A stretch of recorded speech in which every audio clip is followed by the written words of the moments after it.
Pemirsa, usai putusan MK, DPP PDI Perjuangan memanggil Gibran Rakabuming Raka ke kantor DPP Rabu besok.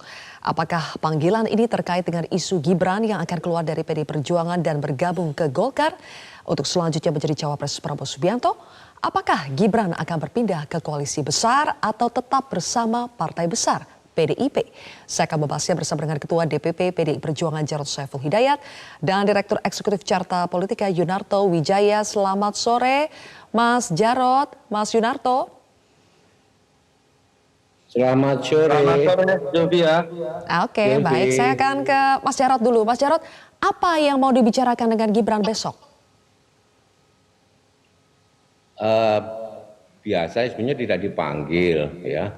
Biasanya kita Mas Gibran datang ke DPP mungkin besok ya, ketemu sama Sekjen untuk update berbagai macam informasi yang berkembang ya akhir-akhir ini, termasuk juga dengan pasca putusan MK kemarin.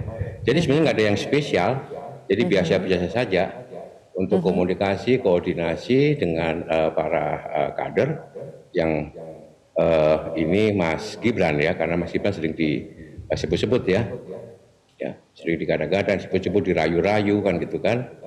Jadi itu aja sebetulnya. Oke, Mas Jarod, apakah DPP juga akan mengonfirmasi isu Gibran yang keluar dari PDIP dan akan pindah ke Golkar? Siapa yang bilang keluar? Enggak isu juga, yang berkembang kan demikian, apakah itu juga akan dikonfirmasi ke Gibran, Mas Jarod? Ya enggak lah, nanti bicara aja kan, santai-santai saja kan, terkait dengan berbagai macam perkembangan yang ada, begitu kan, ya. Supaya apa ya, kita ini kan satu keluarga besar, jadi komunikasi jalan terus gitu ya. Jadi ya kita akan banyak mendapatkan informasi tentang perkembangan politik terakhir gitu ya.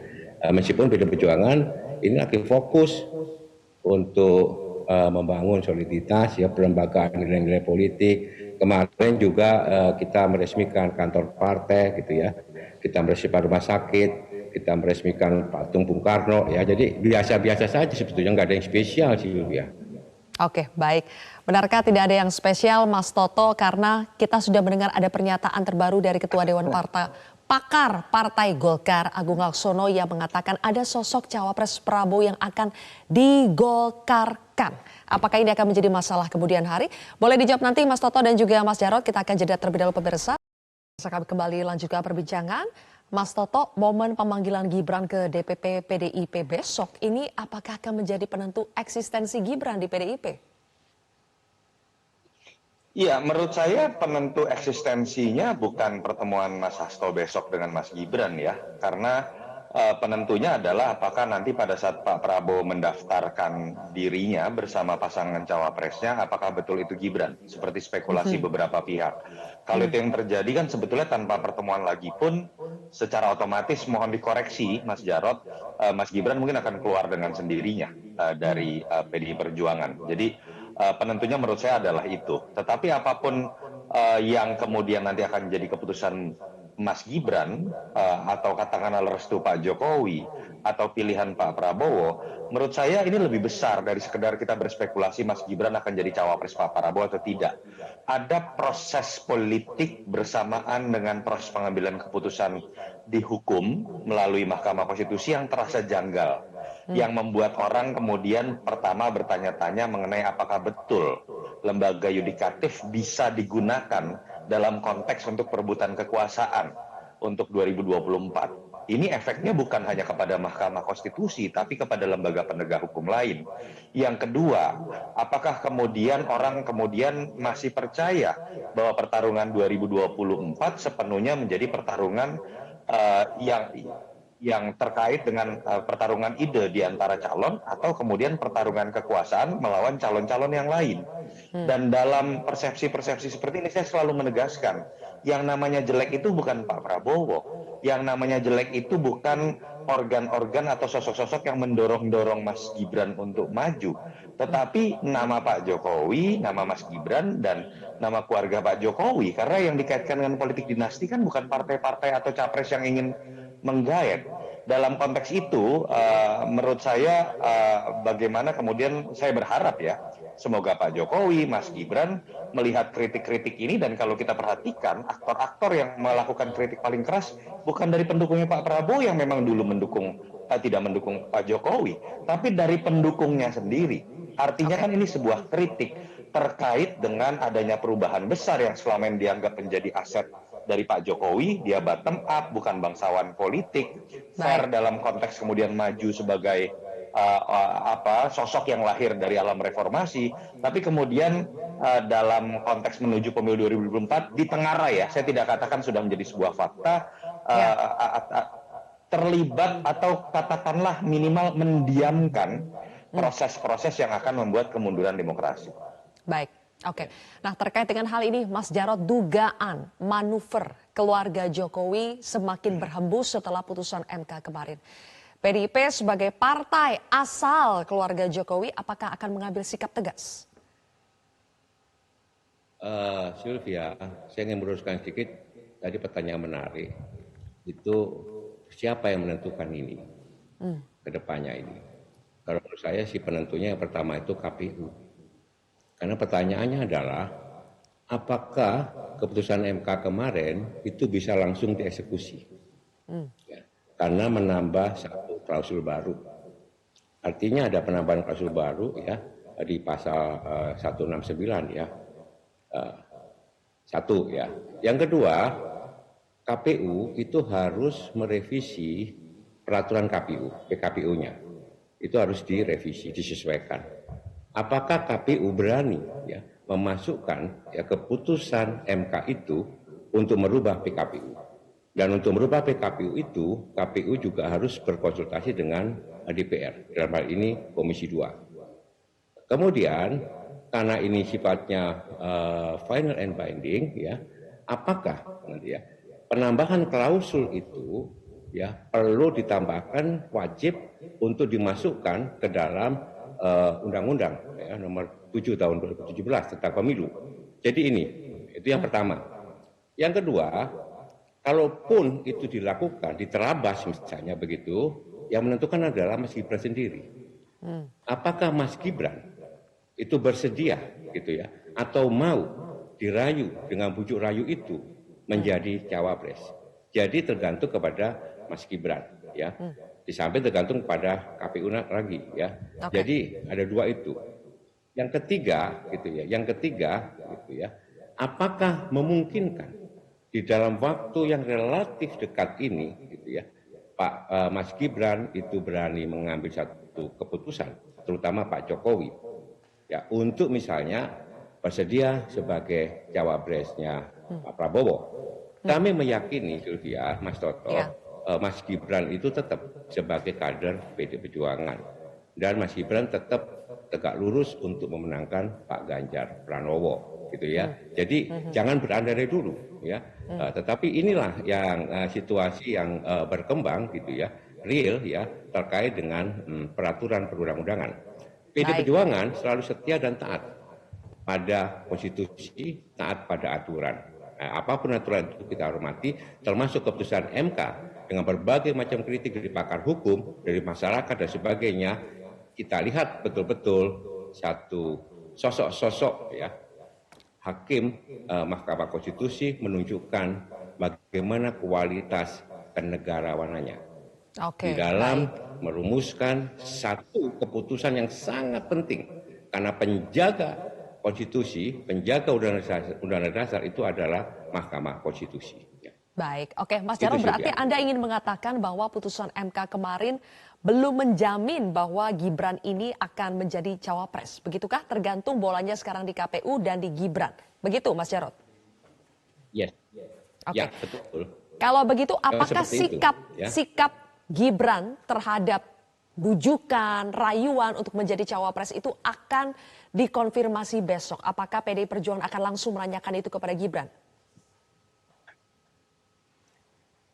Kalau itu tidak ditanya pun itu akan berkembang. Ya, cair, pertemuan itu sebagai satu keluarga besar sangat cair ya, berkembang saja begitu ya. Apapun itu gitu ya. Saya pikir kita semua sudah sangat dewasa ya di dalam menyikapi berbagai dinamika yang terjadi saat ini. Jadi kita tunggu saja bagaimana hasil nanti pembicaraan ya antara Mas Gibran dengan DPP partai dalam hal ini akan diterima oleh Mas Hasto. Dan itu tidak ada surat undangan panggilan, nggak ada loh ya. Cuma kontak-kontak ini biasa kan, Pak Baik. Sekjen, kemudian WA Mas Gibran sesama kader biasa. Jadi nggak ada surat panggilan, nggak ada. Oke, baik.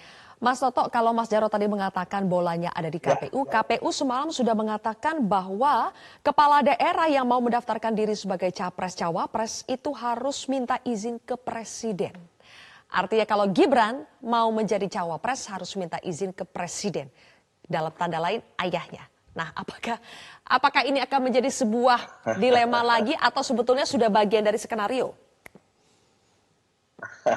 Pertama begini, kita bicara aturan dulu ya, Silvi. Ini menjadi menarik nih secara empiris bahwa penambahan klausul baru itu harus kemudian dituangkan di PKPU yang harus dikonsultasikan dengan DPR. DPR ini lagi reses kalau saya tidak salah Mas Jarod sampai tanggal 30 ya. Artinya Betul. secara teknis menjadi tidak mungkin. Tapi menjadi menarik kalau berbicara mengenai kalaupun ini diterabas, apakah kemudian ini akan tetap diambil oleh Mas Gibran. Tadi Mas Jarod sudah mengatakan keyakinan dari PDI Perjuangan akan tetap ya sebagai kader begitu dan mendukung Mas Ganjar. Nah kalau terkait dengan izin presiden, setahu saya itu juga memang hanya sebatas aturan semata. Tapi apa sih yang kita bisa simpulkan di sini? Tadi Zilvia sampai ketawa ya begitu berbicara mengenai harus minta izin ke ayahnya tanda kutip begitu kan.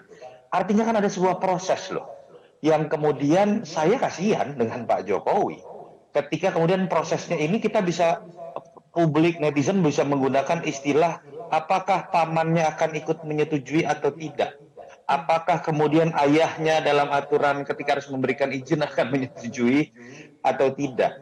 Apakah partai baru yang diketuai oleh adiknya ketika baru 2 hari pegang KTA langsung jadi ketua umum akan ikut mendukung kakaknya atau tidak yang berpasangan dengan Pak Prabowo. Apakah ayahnya yang mengatur atau tidak apabila betul ada isu dari kader Golkar bahwa mungkin Gibran akan digolkarkan. Ini kan kasihan Pak Jokowi. Saya kok melihat seperti ada pihak-pihak yang memang ingin nebeng memanfaatkan nama Pak Jokowi, keluarganya, anaknya untuk kepentingan elektoral partainya atau kepentingan pencapresannya, tapi kemudian beban persepsi publik yang buruk itu kemudian hanya dialamatkan kepada keluarga Pak Jokowi. Tapi pada titik itu saya berharap sekali Pak Jokowi menyadari bahwa konstelasi yang ada itu kemudian berimplikasi pada perbincangan yang kontroversial bukan hanya kepada dirinya tapi juga kepada keluarganya. Yang untung siapa? Yang untung adalah orang-orang yang pengen nebeng nama tadi, termasuk yang bikin isu atau bikin gosip gitu kan. Ini yang menurut saya harusnya jadi sebuah kesadaran Pak Jokowi. Ada langkah-langkah yang harus diambil baik dalam kapasitas sebagai kepala negara, ketua koalisi tanda kutip yang kita tahu bukan membawahi partai-partai, tapi kita tahu Pak Jokowi punya pengaruh besar dalam pengambilan keputusan partai-partai, termasuk terkait dengan Pak Prabowo. Kita tahu beberapa kali Pak Prabowo mengatakan dia akan manut dengan Pak Jokowi, termasuk juga dalam konteks pencapresan tadi, termasuk dalam konteks kepala keluarga yang masih menjadi ayah dari Gibran misalnya. Jadi ini tinggal masalah bagaimana penyikapan Pak Jokowi secara dewasa, melihat konstelasi politik yang ada, ketika itu kemudian disikapi secara bijak, saya meyakini kok ini tidak akan semakin panjang polemik-polemik yang muncul sampai kemudian munculkan perbincangan politik seakan-akan hanya berisi keluarga saja, ada paman, ada ayah, ada anak, dan ada adik. Itu yang menurut saya miris ya dalam sebuah perbincangan politik menuju pemilu 2024 yang harusnya kita berbicara pemilu yang lebih berkualitas dibanding pemilu 5 tahun lalu. Oke, baik. Bahkan kemarin di acara PDIP Solo, Bu Mega juga mengeluarkan pernyataan meminta supaya kadernya tidak ada yang pindah-pindah partai. Coba kita simak dulu pernyataannya berikut ini. Nah, di kota ini juga Bung Karno mulai berjuang dari umur 16 tahun. Dan beliau itu dengan konsekuen. Makanya ibu-ibu minta pada kalian untuk konsekuen.